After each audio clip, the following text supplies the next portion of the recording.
A graça e a paz de nosso Senhor e Salvador Jesus Cristo. Nesse estudo de hoje falaremos acerca de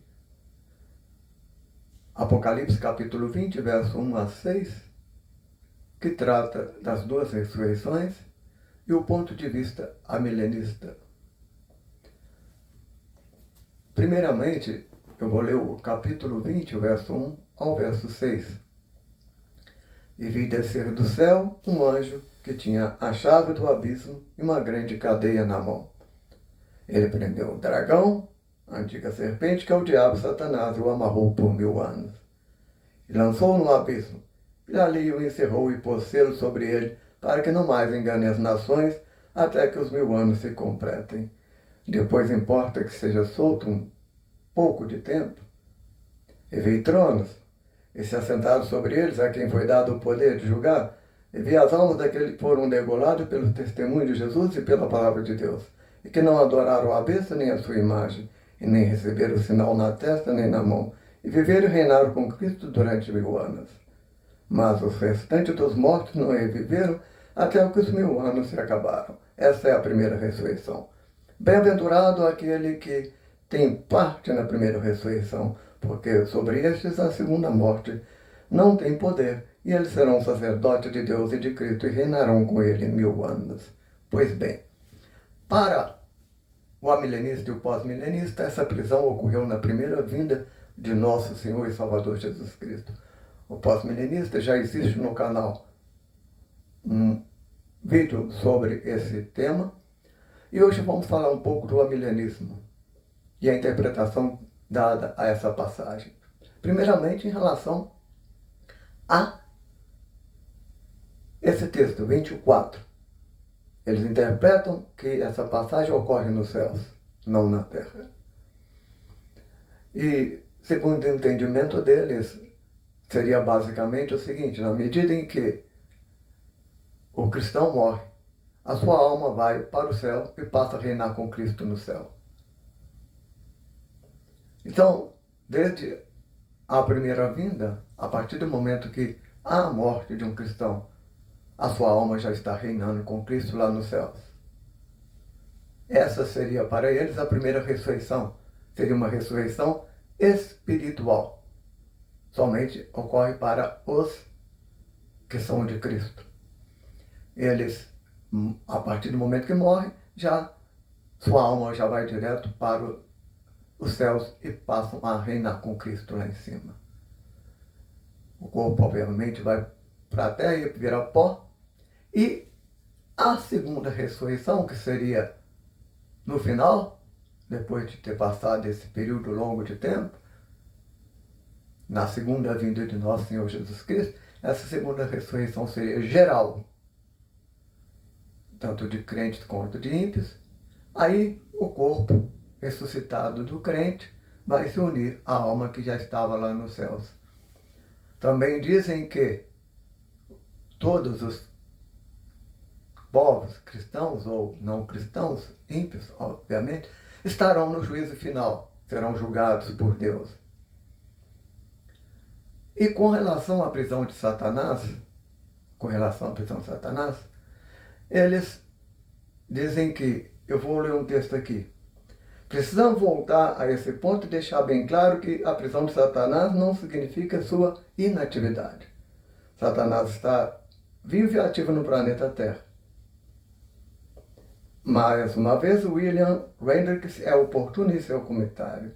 O diabo não está atado em todo sentido. Sua influência não está destruída completamente. Pelo contrário,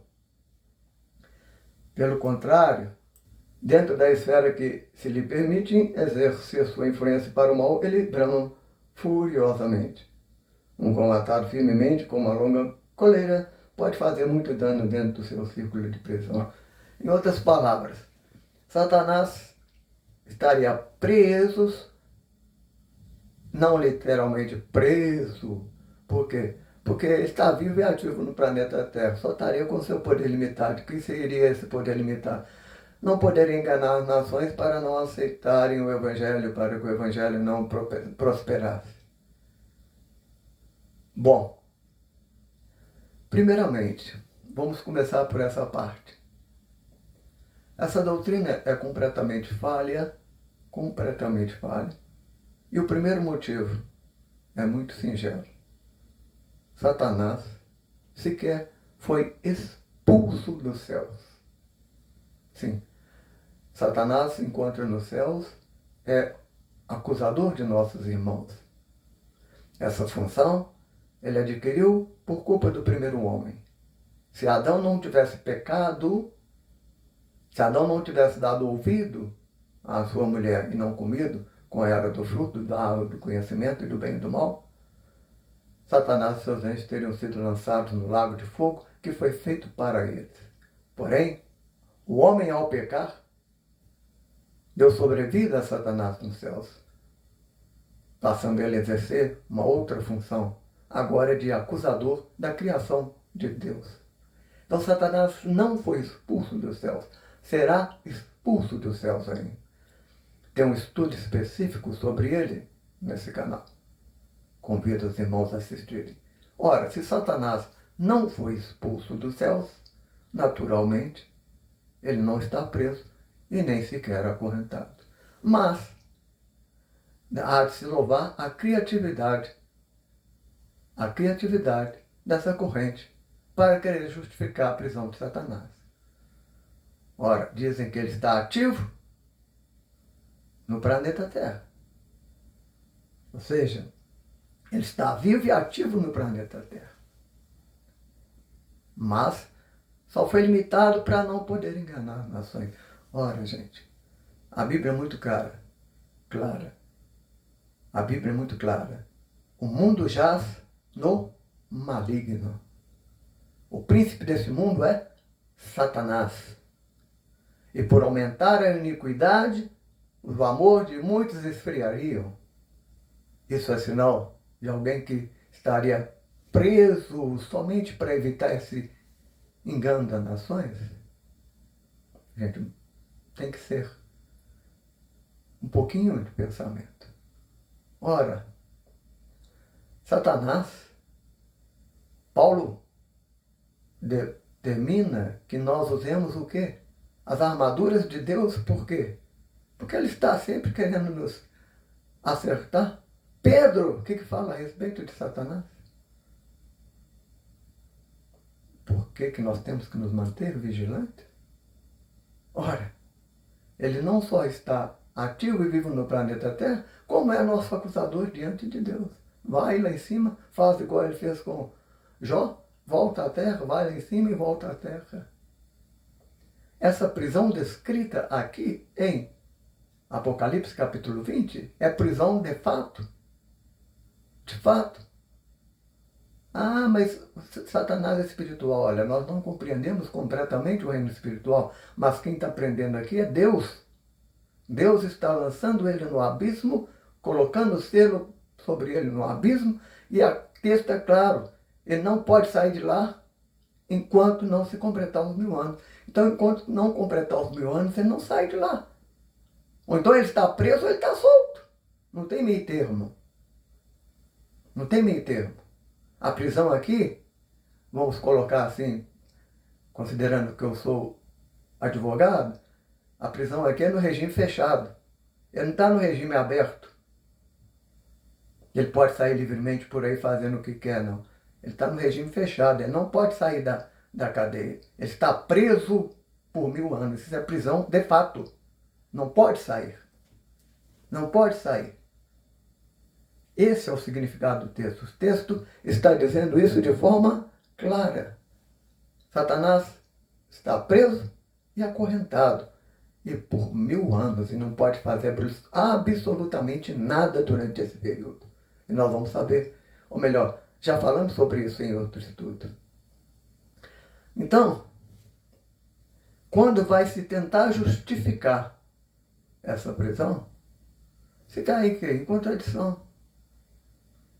Satanás não tem como estar ativo no planeta Terra se ele se encontra preso e acorrentado.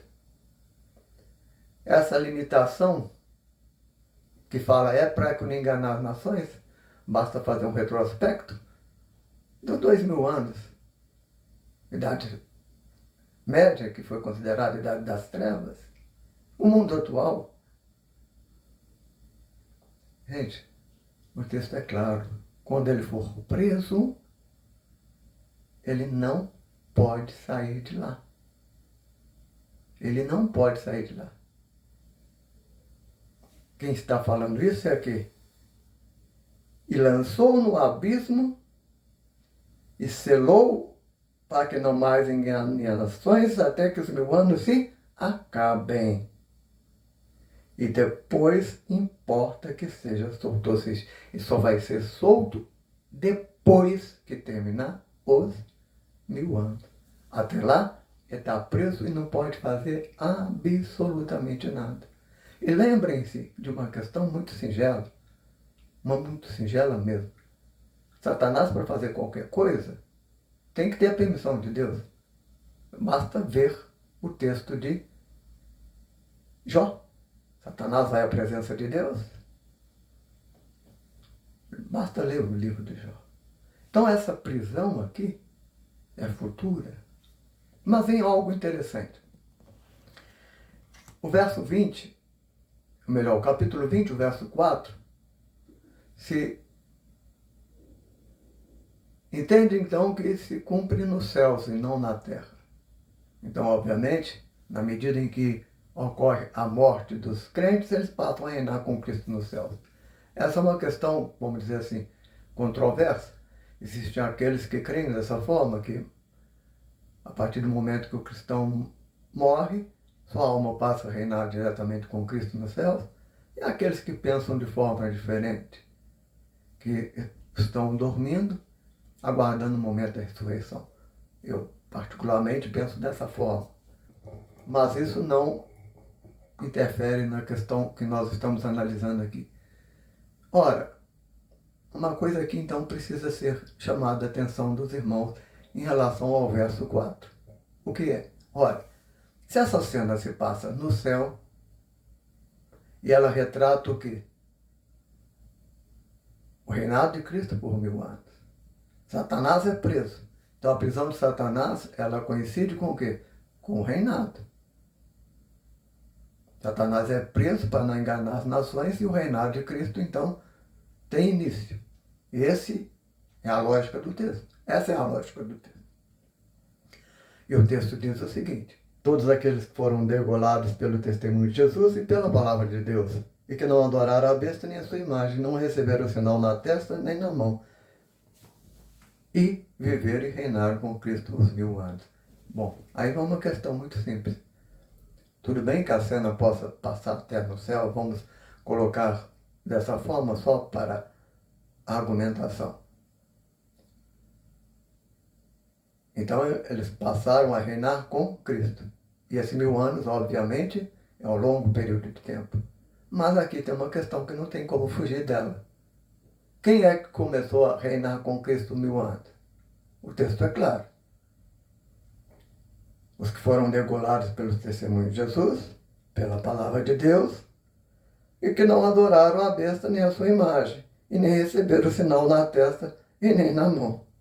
Ora, a prisão de Satanás ocorreu na primeira vinda, segundo esse grupo. Então, esse texto está acontecendo onde? Na primeira vinda, porque isso é um período longo de tempo, que vai da primeira até a última, até a volta de Jesus Cristo, a segunda vinda. Então, desde a prisão de Satanás, quando começou então o reinado de Cristo nos céus, quem está reinando com ele? Essa tropa que foi descrita aqui. Ou seja, aqueles que não adoraram a besta, a sua imagem, nem receberam a sua marca na fronte ou na mão. Algo que sequer aconteceu na face da terra. Mas aqui você não tem como fazer o quê? Um marabalismo para transpor essa cena para os céus, dizer que esses 1000 anos não é literal e que começou no reinado de Cristo e lá Satanás foi preso. Se aqui está dizendo que essa turma que está aqui relacionada viveu e reinou com Cristo 1000 anos, ou seja, então eles começaram a viver e reinar com Cristo desde o começo. Desde o começo. E tem uma questão, que essa questão eu considero então bastante controverso, que é o seguinte: morre-se o cristão, sua alma vai para os céus e ele passa a gozar da eternidade lá com Deus, das maravilhas lá no paraíso, está lá nos céus gozando. Depois, ao final da volta do nosso Senhor Jesus Cristo, ocorre a ressurreição do corpo, o corpo se une com a alma, e eles vão comparecer perante o juízo final, para serem julgados. É isso que eles creem. Agora eu pergunto para os irmãos e peço que os irmãos pensem um pouquinho. Quando ele morreu e a alma dele foi parar lá no céu, por que a alma dele foi parar lá em cima? Porque, no mínimo, ele recebeu o Senhor Jesus Cristo como Senhor e Salvador da sua vida. Então, se ele foi para lá é porque ele é salvo. E nenhuma condenação há para aqueles que estão em Cristo Jesus. Agora, se ele já estava lá nos céus, gozando do paraíso eterno, vivendo lá, obviamente, diante de Deus e de Jesus Cristo, faz sentido agora ele voltar e unir o seu corpo e ir para o juízo final para ser julgado? É falta de conhecimento bíblico? Não creio. Aqui é falta de bom senso mesmo. Ora, se já estava lá no céu, reinando com Cristo, então, ele é salvo. E se ele é salvo, nenhuma condenação há para aqueles que estão em Cristo. E se comparece a um juízo para ser julgado, quando existe uma condenação sobre você. Ora, se você foi parar lá no céu depois que morreu, você foi parar por quê? Lavou suas vestes no sangue do Cordeiro. Como é que você vai comparecer perante o juízo final e ser julgado ainda? Ora, não faz o menor sentido. Nenhum sentido. Então, além de já está errada essa doutrina, porque Satanás sequer foi expulso nos céus, você vê aqui contradições que são insanáveis. Se você interpreta o 24 de Apocalipse como sendo no céu, você tem que interpretar por, obviamente, questão de honestidade, que todos aqueles que estão descritos aqui passaram a reinar com Cristo desde a prisão de Satanás lá atrás. Porque eles reinaram com Cristo, segundo o texto, os 1000 anos. Os 1000 anos. Mas, naturalmente, obviamente, o que temos aqui no texto é o quê? São duas ressurreições distintas. E olha só que interessante. Paulo, em sua carta à igreja aos Tessalonicenses, o que Paulo fala quando Paulo está dizendo acerca do quê? Do arrebatamento, vamos colocar dessa forma. Paulo, em sua carta ao primeiro Tessalonicenses, Paulo vai dizer o quê? Acerca da vinda de nosso Senhor Jesus Cristo. Porque se cremos que Jesus morreu e ressuscitou, assim também os que em Jesus dormem, Deus o tornará a trazer com ele. Dizemos-vos, pois, isto pela palavra do Senhor, que nós o que ficarmos vivos, ou seja, haverá um grupo enorme de pessoas que não passarão pela morte, estarão vivos na terra quando dá a volta de nosso Senhor Jesus Cristo. E Paulo diz o quê? Não precederemos aos que dormem. Então Paulo está dizendo que aqueles que, obviamente, deixaram esse mundo e são cristãos estão dormindo. Bom, digo-vos isso, pois, pela palavra do Senhor, porque o mesmo Senhor descerá do céu com alarido e com voz de arcanjo, e com a trombeta de Deus, E os que morreram em Cristo ressuscitarão primeiro. O que Paulo está dizendo aqui? Paulo está dizendo, os que morreram em Cristo ressuscitarão primeiro. Paulo não está dizendo todos os que morreram.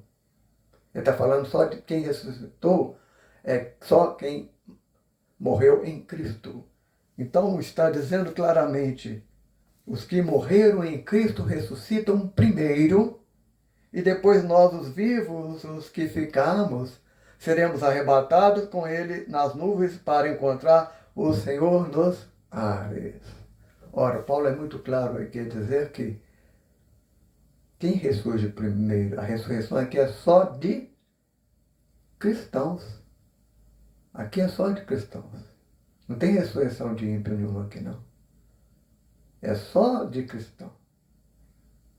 Você poderia até argumentar, não, mas porque está falando em relação à transformação nossa, os primeiros mortos ressuscitam e depois nós somos transformados. Não. O texto aqui é claro. Os mortos em Cristo é que ressuscitam primeiro. Não os mortos. É os mortos em Cristo. Eles ressuscitam primeiro. Depois os vivos são transformados e sobem ao encontro do Senhor nos ares.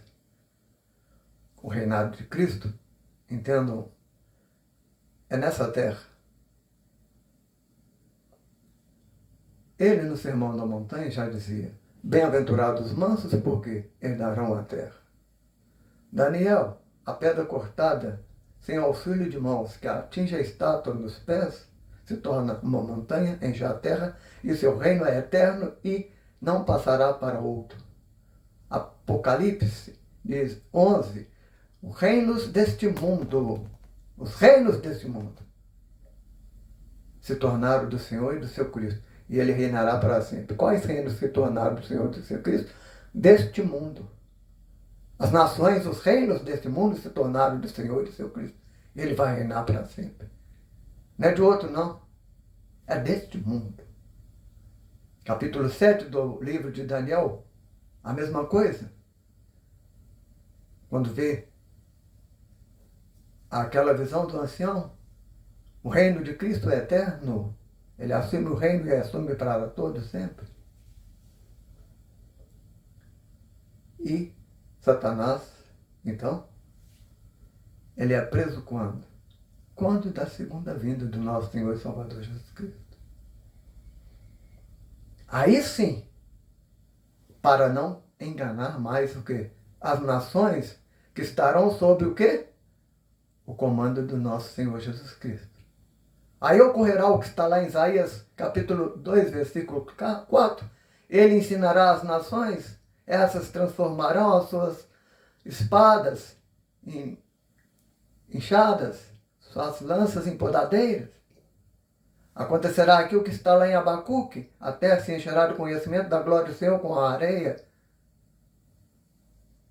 Olha bem, aqui ocorrerá isso. Quando você vai lá em Zacarias, no capítulo 14, que descreve de forma clara o retorno do nosso Senhor Jesus Cristo, as nações todas se voltando contra Jerusalém, que descreve-se lá na batalha de Armagedon, o que você vê lá no final? Que os restantes das nações que sobraram na face da terra subirão de ano em ano. Para o quê? Para a festa do tabernáculo. Olha, quando você vai lá em Apocalipse, capítulo 21, quando a cidade santa descer do céu, as nações andarão mediante a sua luz. Olha, que nações são essas? Que nações são essas? A árvore da vida, você pode comer do fruto se você recebeu Jesus como Senhor e Salvador. Mas as folhas da árvore são para a cura das nações. Que nações são essas? Ora, as nações que vieram do milênio, do reinado de Cristo. As nações que foram ensinadas por Cristo. E a prisão de Satanás, literal, ele não pode fazer absolutamente nada durante esse período. Inclusive, eu vou até aproveitar para dizer o seguinte. Quando Satanás foi expulso dos céus, ele não pode entrar lá nunca mais. Expulsão é expulsão. Você vê cada pérola no nosso meio. Que ele foi expulso, mas não foi expulso. Ele foi expulso, mas ele tem acesso. Ele não foi expulso, mas de vez em quando ele pode ir lá. Ele foi expulso, mas... Gente, expulsão é ato único. Apocalipse capítulo 12, versículo 8, quando fala da expulsão, diz: e nem mais se achou no céu o lugar deles. Olha, eles têm um lugar lá em cima, e quando for expulso, não se achará mais. Ou seja, não pode voltar. É o mesmo caso da prisão. Quando ele for preso, ele não pode fazer absolutamente nada. Nada. Nada. E por que ele não vai fazer nada? Porque Cristo estará ensinando as nações. E nesse período, o que vai acontecer? Obviamente, quando Cristo estiver reinando, as nações se multiplicarão na face da terra da mesma forma. As pessoas nascerão e morrerão. Isaías 65, 20 é muito claro. E o que vai acontecer? Vai chegar um ponto que a longevidade do homem vai ser aumentando até para ser igual era no princípio. E quando chegar ao final desses 1000 anos, aquela geração que chegar a esse final, já é uma geração que tem 1000 anos que Satanás foi preso e 1000 anos que Satanás não tem nenhuma influência sobre as gerações que foram seguindo-se a elas. Satanás é solto para fazer o quê? O que fez com Adão lá no paraíso. Por que a serpente estava lá no paraíso? Ora, era necessário que antes que ela fosse expulsa, porque ela foi julgada, mas permaneceu no paraíso por quê? Porque Deus criou o homem e Deus precisava que o homem, obviamente, tivesse livre-arbítrio para servir. Então ele deixa uma ordem e, obviamente, alguém estava lá para tentar o homem, para fazer o homem cair. E esse alguém era Satanás e o homem caiu. E foi expulso do paraíso. A serpente não. É o que ocorre agora ao final desses 1000 anos. Ele é solto novamente para sair para enganar as nações. Para quê? Para saber quais dessas nações tiveram a índole transformada. Aqueles que não tiveram se rebelam e são destruídos. Os demais passam a constituir o quê? As nações na face da terra, assim como era para ser desde o princípio. Ora, se Adão não tivesse pecado, imagine isso.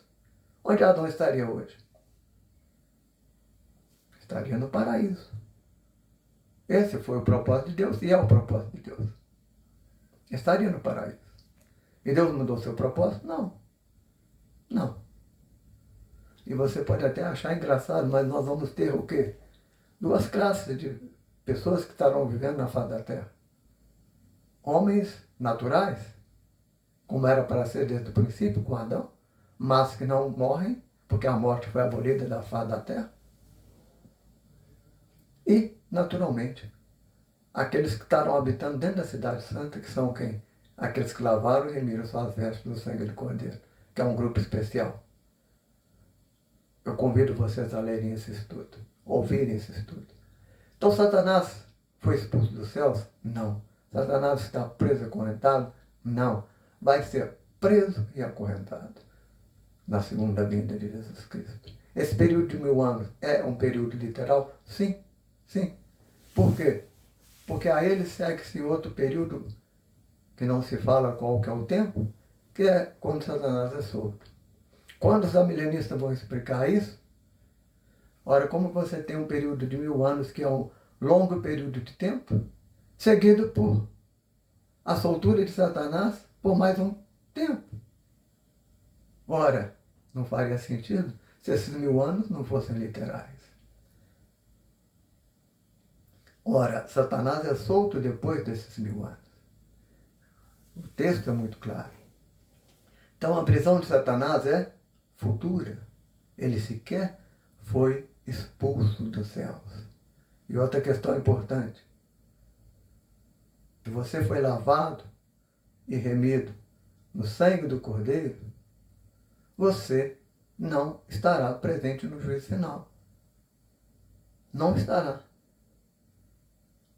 Por quê? Porque você já foi salvo. Cristo pagou o preço por você. E se você pensar, até mesmo como pensam os amilenistas, ora, se a morte do crente faz com que sua alma já vai direto para o paraíso, gozar das bênçãos de Deus no paraíso? Naturalmente, seria muita falta de bom senso você achar que depois ela vai reunir com o corpo e ir para o juízo final para ser julgada. Não faz o menor sentido. Que Deus te abençoe. Lembre sempre de Atos 17:11. E no próximo estudo nós vamos falar sobre o juízo final.